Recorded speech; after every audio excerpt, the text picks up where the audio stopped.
Hello, English 1. Today we're going to talk about your social justice research. The first thing you need to do is select a topic and then locate sources that are unbiased and demonstrate both sides of the topic. So the first place I'm going to point you in the direction of is the databases. All of our databases in Frisco ISD are housed in Mac and VIA. To access Mac and VIA, you simply type in your ID number and usual password. Remember that you do need to select Centennial High School in Frisco in order to access the databases that we have available. There are multiple Centennial High Schools, so make sure again that you choose the Frisco one when you are selecting your school, and then again it's your ID number and your usual password. Once you're logged into Mac and VIA, you'll see a plethora of sources. To get to our databases, you will select Databases. On this SMORE, you will see that there are a few databases that I recommend for you to get multiple resources on both points of view on the social justice topic that are unbiased. The first one is the Opposing Viewpoints in Context database. Under each database on the SMORE, you will see steps in order to find sources on your topic. So for this one, Opposing Viewpoints in Context, you can see we already did step 1, which was to select databases in Mac and VIA. Step 2 is to scroll down to the G's and locate GEL Opposing Viewpoints in Context and then click Open Now. So I'm going to go down to the G's since they're in alphabetical order. I might need to show more to see them all. And then there is our GEL Opposing Viewpoints in Context, and I click the blue Open Now. I'm now within that particular database. You can see step 3 now says to select Advanced Search. So I'm going to go to the database and I'm going to click Advanced Search. Step 4 is to type in your current event. So let's say my current event is global warming. I'm going to type that in. Step 5 says to check full text documents. So you can see that's already selected here. If you don't select full text documents, you may get back just abstracts or summaries without the entire document for you to read. Step 6 says to select article, essay, and viewpoint essay under by document type. So I'm going to go to by document type, our content type, and primary sources,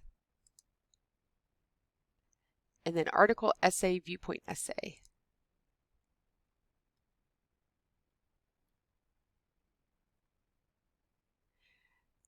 And then it says to select newspapers, magazines, and viewpoints under content type.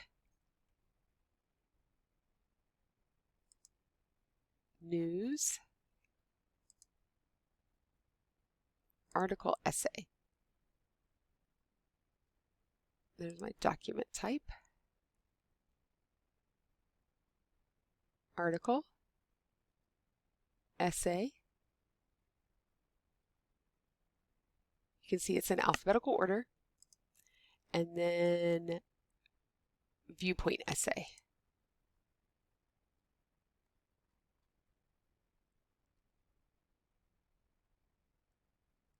There we go. All right.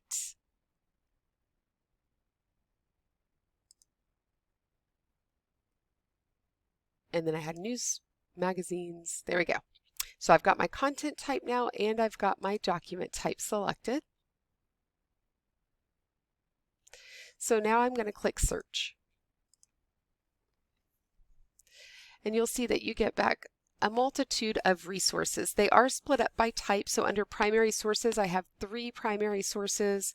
I have 1,358 magazines and 13,491 news articles. If you want to see all content, keep it on all content. If you want to look at just one of those, then you can click on primary source magazines or news to just look at those. Now, once you find an article that you like, there are a few tips to remember. The first one is to save your article. So let's say that you decide that this right here is an article you definitely want to keep. You can't just save the URL on your databases, as those are a searchable URL and you just have that URL because you searched a particular combination of words. Instead, you're going to use these right here. So you can send the article to your Google Drive. You could email the article to yourself, you could download the article and then put it in your Google Drive, or you could print it. So just depending on how you want to save it, use one of these items here. The second thing you're going to want to make sure you do is you're going to want to cite your article. So if you look at the top, right here across the top, you can click Cite and it will pull up the citation with the correct MLA formatting for you. Again, you could also send it to yourself via email, download it, or print it. If you want to annotate directly on the page, you could also do the highlights and notes feature up here on the upper right. So those are these two tips right here.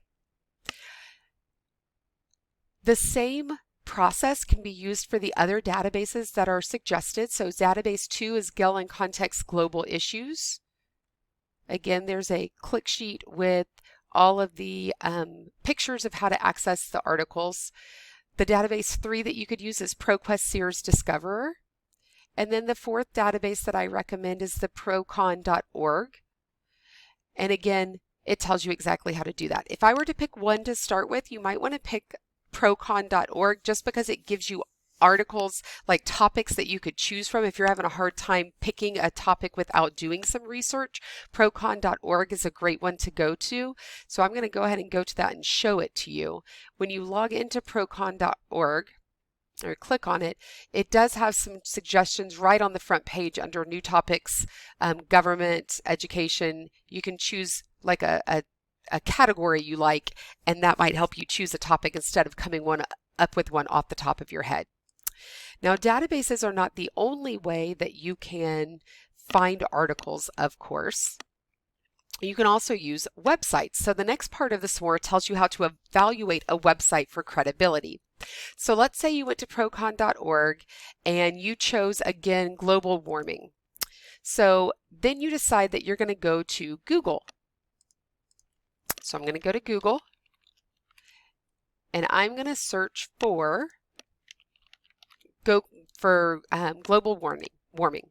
So I'm going to type in my topic.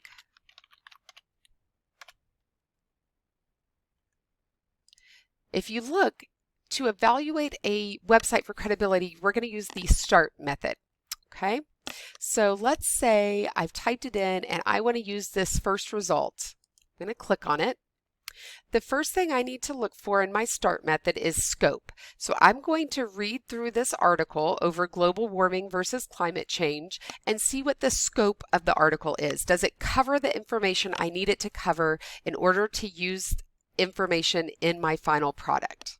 If it does cover what I was hoping it would cover with multiple viewpoints and several facts about the topic, then I go to my next item, which is treatment. Treatment means whether it's biased or not. To determine if something is biased, you want to look at the adjectives. Does it have one point of view? Is it clear what the stance is?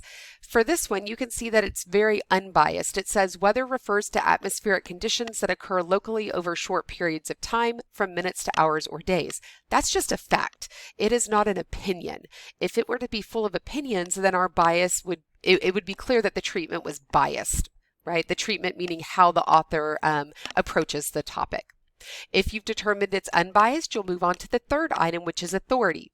Since this was published by NASA, we know that the authority of the author is good. Authority means like, did they go to school or are they experts in the field? Well, NASA is an expert in the field of climate and global change and the planet itself. You might even want to Google the person. So let's say that this wasn't published by NASA, but it was published by a particular person.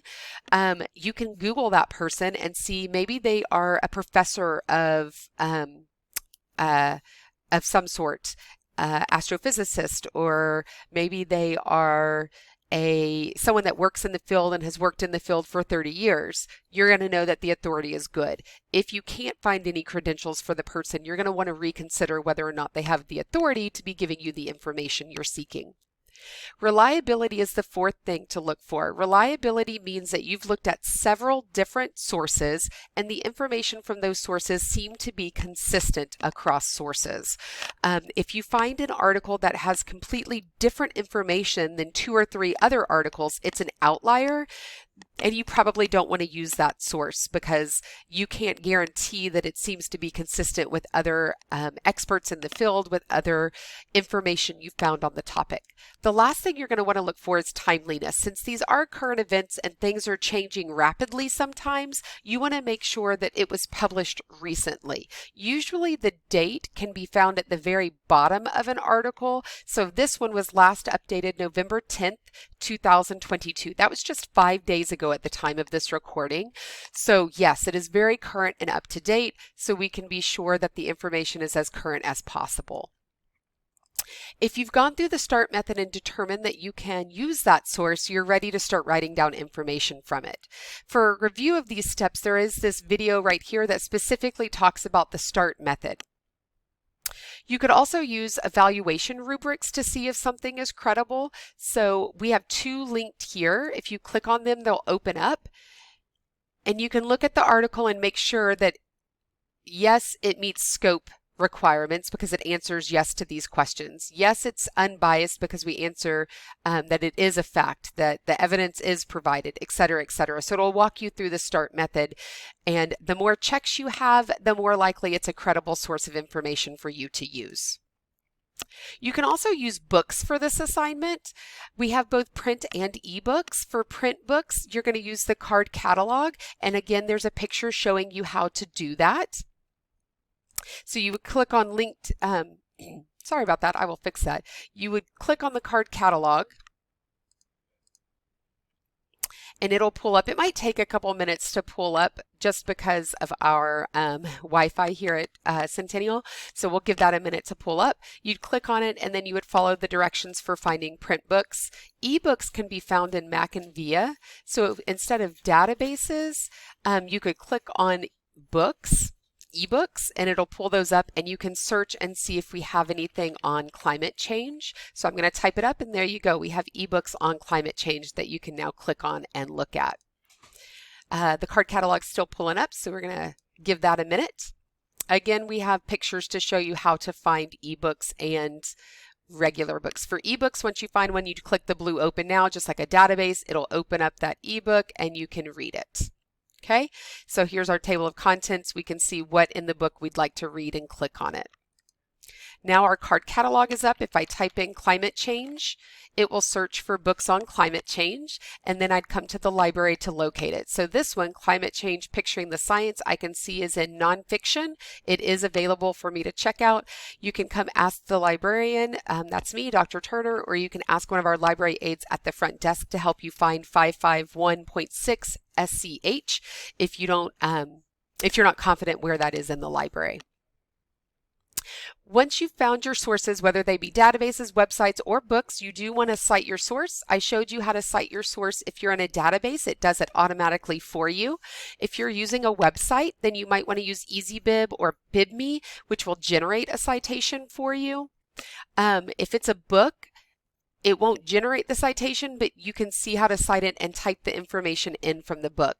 Purdue Online is also listed here. That's another website where you can look at how to cite sources and you can cite them yourself. There's also this citation poster. If you click on it, the poster has the most general the most common types of sources that you'll come across. So you can see if you have a print book in your hands and it's got one author, you would cite it by putting the author last name, comma, first name, the title in italics, the publisher, and then the date.